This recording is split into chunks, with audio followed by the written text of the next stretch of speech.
ఆత్మీయ భరోసా వ్యవసాయ కూలీలకు సంబంధించి, అట్లాగే ఇందిరమ్మ ఇళ్లకు సంబంధించి, రేషన్ కార్డులకు సంబంధించి జనవరి 26వ తారీఖు నాడు మేము లాంఛనంగా ప్రారంభిస్తామని చెప్పి గతంలో కేబినెట్ సమావేశం అయిన తర్వాత ప్రకటించడం జరిగింది. మీ అందరికీ తెలిసిందే. దీనికి సంబంధించి ఇచ్చినటువంటి షెడ్యూల్ ప్రకారం గ్రామ సభలు నిర్వహించి, ఆయా గ్రామ సభల్లో ముఖ్యంగా రేషన్ కార్డులకి, ఇందిరమ్మ ఇళ్లకు సంబంధించి అర్హత కలిగిన లబ్ధిదారులందరి దగ్గర నుంచి కూడా అప్లికేషన్లు తీసుకొని వాటన్నిటినీ క్రోడీకరించి ఎలిజిబిలిటీ ఉన్నటువంటి వాళ్ళందరికీ ఇవ్వాలనేదే రాష్ట్ర ప్రభుత్వం యొక్క లక్ష్యం. అందులో భాగంగా మీకు రాష్ట్ర ప్రజలందరికీ కూడా తెలుసు, గ్రామ సభలు నిర్వహిస్తూ ఉన్నాం. అందులో పెద్ద ఎత్తున ఇళ్ల కోసం, రేషన్ కార్డుల కోసం అప్లికేషన్ వచ్చినటువంటి విషయం కూడా మీకు తెలుసు. వచ్చినటువంటి ఈ లక్షలాది అప్లికేషన్స్ని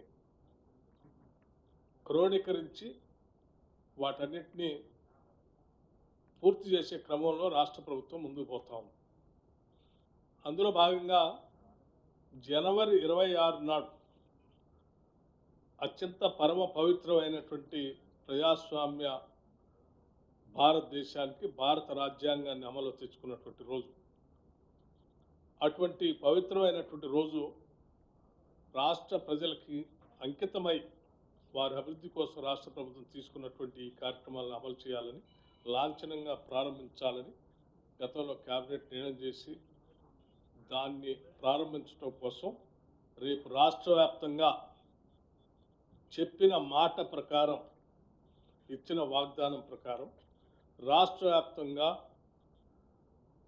లాంఛనంగా ప్రారంభోత్సవం చేస్తూ ఉన్నాం. రాష్ట్రంలో ఉన్నటువంటి అన్ని మండలాల్లో మండలానికి ఒక గ్రామాన్ని యూనిట్గా తీసుకొని ఆ గ్రామంలో పూర్తిగా శాచురేషన్ పద్ధతిలో ఈ 4 పథకాలని రేపు పూర్తి చేయబోతా ఉన్నాం.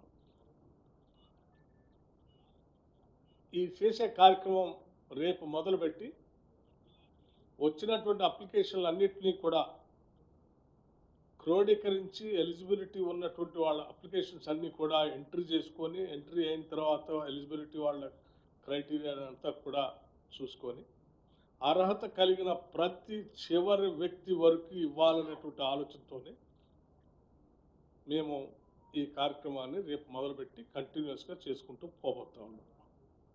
ఈ ప్రక్రియ మొత్తం మార్చి కల్లా పూర్తి చేయబోతా ఉన్నాం. ఈ ప్రక్రియ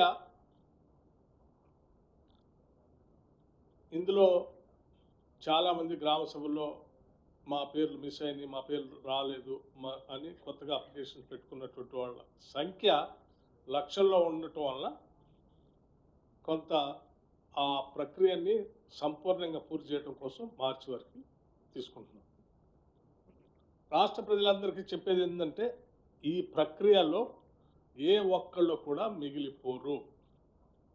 ఉదాహరణకి రైతు భరోసా సంబంధించి వ్యవసాయ యోగ్యమైనటువంటి ప్రతి ఎకరానికి ఇచ్చేటువంటి కార్యక్రమాన్ని ఇప్పటికే ప్రకటించాం. దాంట్లో ముందుకు పోతాం. అట్లాగే ఇందిరమ్మ ఆత్మీయ భరోసాకు సంబంధించి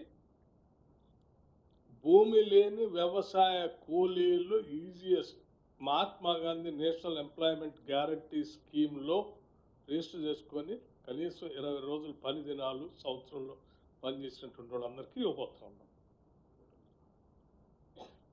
ఇది ఒక పెద్ద ఉదాత్తమైనటువంటి కార్యక్రమం.